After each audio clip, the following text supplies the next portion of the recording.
Hello mga kaibigan, mga kapatid, purihin natin si Jesus, Maria at Jose. Mapagpalang araw ng Biyernes sa inyong lahat. Narito na naman ang inyong lingkod, Father Bob, isang paring Karmelita. Kumusta naman kayong lahat?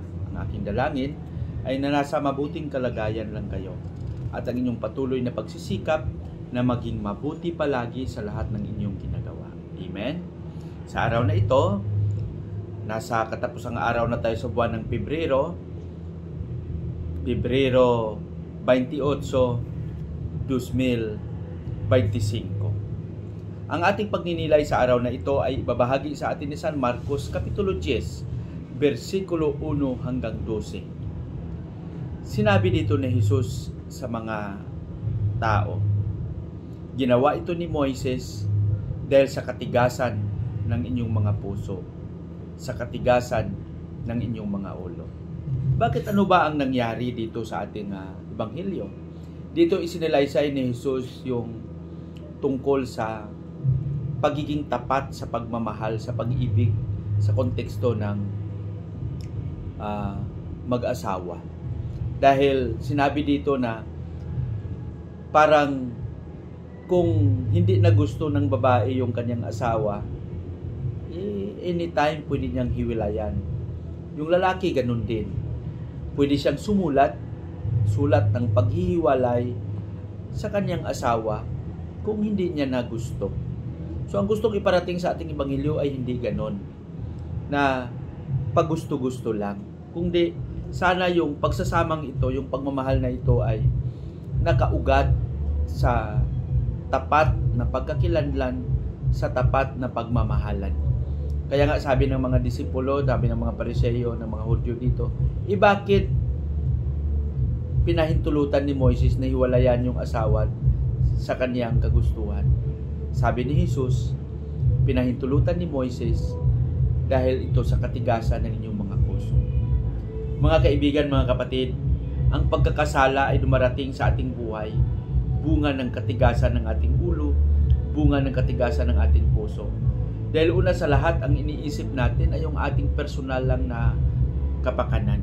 Hindi natin hinahayaang pumasok yung pagpapalawak, no, ng ating pananaw at ng ating pag-uunawa. Kaya malaking hamon ito sa mga kabataan ngayon na bago kayo magdesisyon na mag-asawa, isipin ninyo ng mabuti.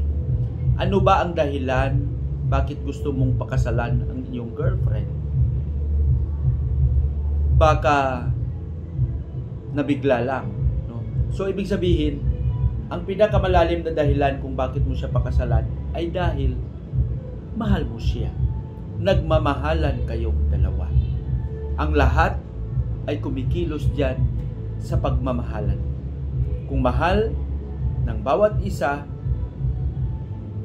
ito ay isang ekspresyon ng pagmamahal din sa Panginoon. Kaya nga sabi ni Jesus, kung mahal niyo ako, mahalin niyo ang inyong kapwa. At ito ang siyang maging batayan ng tapat na pagmamahal kay Kristo sa pamamagitan ng pagiging tapat din sa pagmamahal sa bawat isa. Kaya sana mga kapatid, kung magkasala man tayo, mas magandang nahulog tayo sa pagkakasala, posible sa ating pagka-inosente. Hindi yung nahulog tayo sa pagkakasala dahil alam natin na kahit alam natin na ito ay mali, patuloy pa rin natin ginawa dahil ang iniisip natin ay ang ating sarili lamang. Sana hindi ganun. Kaya ipagdasal natin na maging masigasig tayo, bukas ang ating puso't isipan, magnilay palagi bago natin gawin ang isang bagay. Amen? Pagpalain nawa tayo ng Panginoon sa ating panalangin sa ngalan ng Ama, ng Anak, ng Espiritu Santo. Mapagpalang Ama, ikaw ang bukal ng buhay, ikaw ang aming lakas. Turuan mo kaming maging masigasig palagi at maging matalino, magnilay upang mabatid namin kung ano yung tama at ano yung mali. Hinihiling namin ang lahat na ito sa pangalan ni Jesus na aming Panginoon. Amen.